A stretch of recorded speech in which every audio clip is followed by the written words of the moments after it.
Sorry it's been a while, and I know you guys can kind of tell that I sound a little bit rough, but that's because I have allergies. But I didn't want to pass up an opportunity to laugh at someone stupid on the internet. And unfortunately, we found our next biggest prey.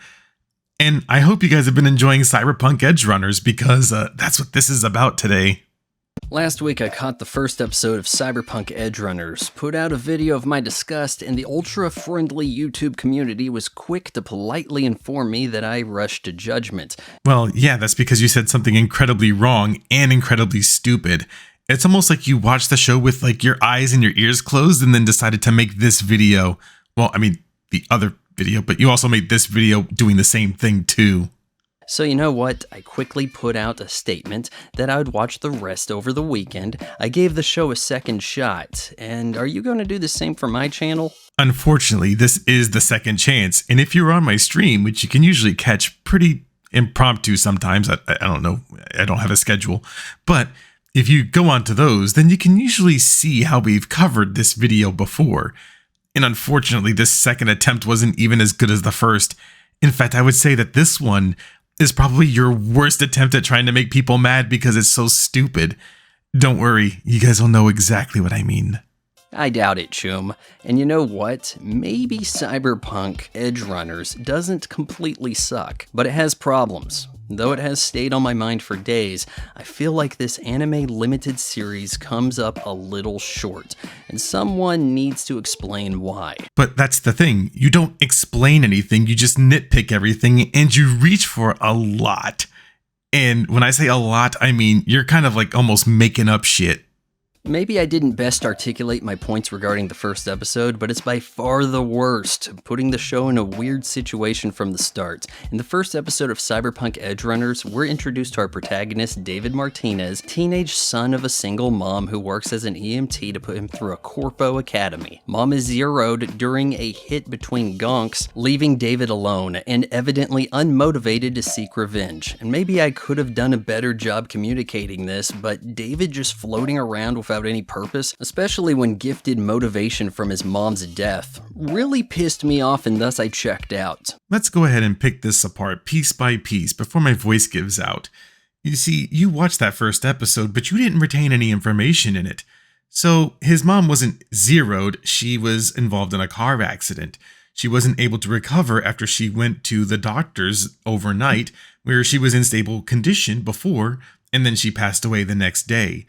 And then David had her cremated because of his insurance package.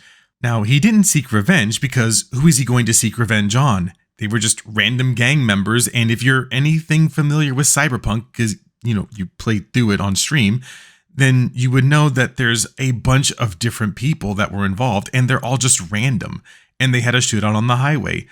No one would be in any position to try to get revenge other than to take down the bad guys, whoever that is. Also, the whole point of her sending him to this academy, Arasaka Academy, is so that way he can become a corpo, so that way they don't have to worry about money ever again, and they can do it in the legit way. But obviously, if you're familiar with Cyberpunk, it doesn't really work that way either. So I don't know if you just, decided to sleep during all those parts, or if you just read the wiki, but that's kind of what happens if you actually watched it. But alas, the helpful community of YouTube commenters. Episode 2 picks up with David taking a military-grade implant his mom was hiding to a Ripper dock and having it installed while awake without anesthesia. David also strictly sports mom's high-vis jacket going forward and is now ready for revenge on a kid from school that punched him. Jesus Christ, do you not want to do something about the goons who killed your mom? And again, who exactly are these people he's going to seek revenge on? The kid at school didn't just punch him, he kind of beat the shit out of him. Again, did you not watch the first episode like you thought you did? And also, the kid was being a douchebag to him. I don't know if you skipped over any of that, but it's very evident that you did. Who's he going to get revenge on? These random people that he can't find and doesn't know who they are? I'm sorry, but maybe you should just, not bring up this point ever again because it's stupid. Now kicked out of school, as I predicted, David meets a hot chick who knows everything. Lucy is an edge runner, which I guess just means merc who pulls jobs for fixers, not unlike your role as V in Cyberpunk 2077. But at the same time, it's weird how characters say cyberpunk like it's an occupation. You don't see a sheriff refer to an outlaw as a western. Well, firstly, that's stupid to say because cyberpunk and westerns are genres according to us, or at least that's what's commonly known. But cyberpunk probably in their universe has a more literal meaning where it's something where these people use their same kinds of technology to, disassociate with society. They want to do things on their own, sort of like a hacker, I think is a little bit closer to the term. But I don't expect you to really know that because you kind of just made up this entire video to be mad at something and not understand any part of it. David's implant gives him super speed that impresses Lucy, and thus their romance starts up. I had commented that the music sucks, and though the moon sequence song, I Really Want to Stay at Your House, is one of the better examples, after a minute it devolves into dubstep nonsense. Bro, it's okay to just say that you hate music. I mean, you don't even have to really shit on it because, again, cyberpunk it's just a future aesthetic. And if you've played the games, I don't even know why I have to sit here and explain this to you. But it's not all smooth sailing for David. Far from it. He's jumped by Lucy's crew who want his tech, but is able to earn their trust. I suppose if you hadn't played the game, this brings the viewer into the underworld of Night City, but if you have played the game, you're going to recognize the shrewd use of familiar locations and even some familiar faces. And then the cyber psycho problem comes into play. One of the crew is killed by some junkie, and David is warned that abusing cyberware leads down this path. And this, folks, is the biggest problem with cyberpunk edge runners. If you couldn't tell, dearest astute viewer, that this is going to be incredibly fart-sniffingly smug, well, then you'd be correct, because that's exactly what this next part's going to be. Someone that is unable to help themselves, and so they then have to make up things in order to be mad about them. With only 10 episodes of roughly 25 minutes apiece, this fateful tale ramps towards a tearful conclusion, but doesn't quite earn the payoff. The character die-offs come so quick, the audience doesn't build a relationship with them, let alone learn their names. Well, this is just absolutely incorrect. If you go to episode 3 at around roughly 8 minutes in, you see that everybody gets their introduction that you're talking about. If you didn't know who Lucy was before, then you've definitely already seen Dorio and Pillar, and they also introduced Kiwi. So why are we making things up to be mad about? I'm quick to point out when a series is padding the story with empty episodes, but you can't get people to care about deaths when they're not invested in the characters. Cyberpunk Edge Runners could have easily accommodated twice the episodes, giving us a robust look at various jobs and actually meet the multiple fixers, and give the crew opportunities to show their different sides of character. Now, if you're talking about padding, I'm sure that they would love to make something that would fill in the gaps here, but that's not really the thing. This is just an anime exclusive story. If you want all of these jobs, then you could, just play the games. I mean, they explain almost everything that you played through. Again, you played through this. But no, it's thick Harley Quinn gun nut Becca and her gropey brother, whose name I didn't pick up. Pillar. His name is Pillar, but without the extra L. It's said multiple times. I think what's even funnier is that you use Harley Quinn when DC Comics have spent decades trying to make her a character, and for some reason they can't ever nail it down, but Cyberpunk Edge Runners and the people over there at Trigger Animation Studios have somehow figured out the special sauce to make sure that this character is as likable as ever. So, I'm sorry, but cope and seethe. Oh, and I guess I should also warn you, the viewer, that this next part is going to be a bunch of spoilers. I mean, the whole thing has pretty much been spoilers, but if you don't want to be spoiled anymore, then just know that this next part's going to be pretty hardcore with them. Kiwi sticks around long enough for us to see that she has a spider web tattoo radiating from her tarantula-shaved pubic hair, which I cannot show you. This show moves so fast, I swear episode 7 feels like a season premiere, with the characters having covered a lot of ground between it and the preceding episode 6. Now David is the boss, swole on tech, and with a posh apartment, which he shares with Lucy, who is no longer taking part in his jobs. Wow, it's almost like there was a time skip because, things have progression in them. This is such a weird thing to even bring up. You'd be forgiven if you thought Netflix accidentally skipped an episode when loading at the credits. No, because I pirated it, because I'm not giving Netflix, the corporation that literally put cuties on their service and said there was nothing wrong with it, I'm just not going to give them money, so no, I would never have noticed that. Sorry. Giancarlo Esposito shows up as himself as he does in every streaming series. Oh, so you watched this in English? Well, I'm sorry you got the lesser experience. And this isn't from a place to say, well, dubs are shit. It's just, I prefer the Japanese language a little bit more. It gives a lot of the characters way more energy.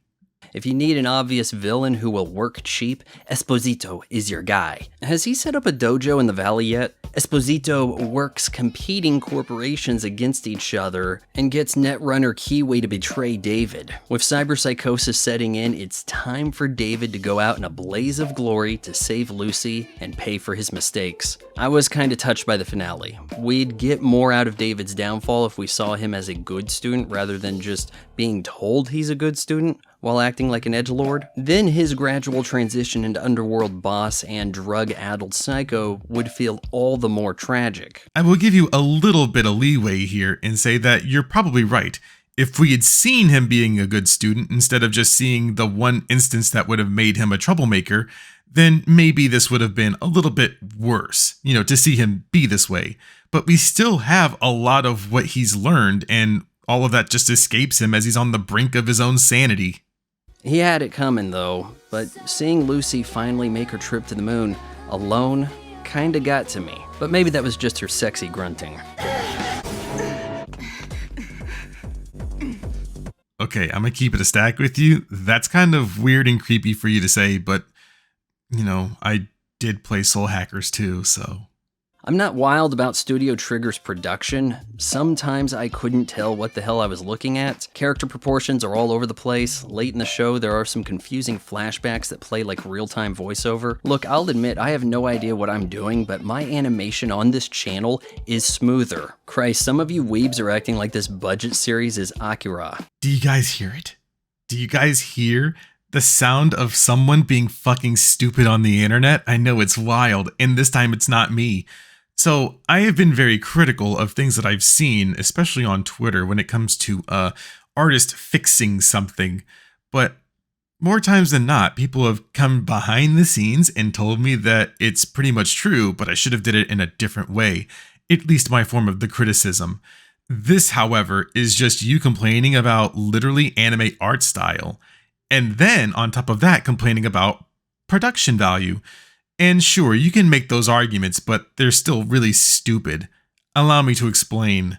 Studio Trigger's trademark frame cuts, I guess, are pretty much what they're known for. They're not a Studio Ghibli in that regard, where everything is fluidly animated. But to say that your animations, if you can call them that, are more fluid than what's in this anime, well, that's wrong for one, because yours looks like dog shit. Sorry, I'm going to be the one to be negative today. But even if we were to discount that, no one's saying that it has to look like Akira to be good. If anything, I would say that it's a more compelling case that things don't have to be like they were before, and things that are new or from a very unique studio can be just as presentable. I actually think this anime has a stronger story than the game it's based on, even if it's amazingly coincidental how everyone is after David's chrome. Come on, it's actually starting with David watching a BD of someone using the implant while his mom has it on her, and the babe he's lusting over happens to work with the guy who paid his mom to swipe it. Wow, it's almost like Night City has a bunch of interesting characters and they're all interconnected somehow. Again, you played the game, everybody kind of knows everybody, and it's just a matter of getting the right information.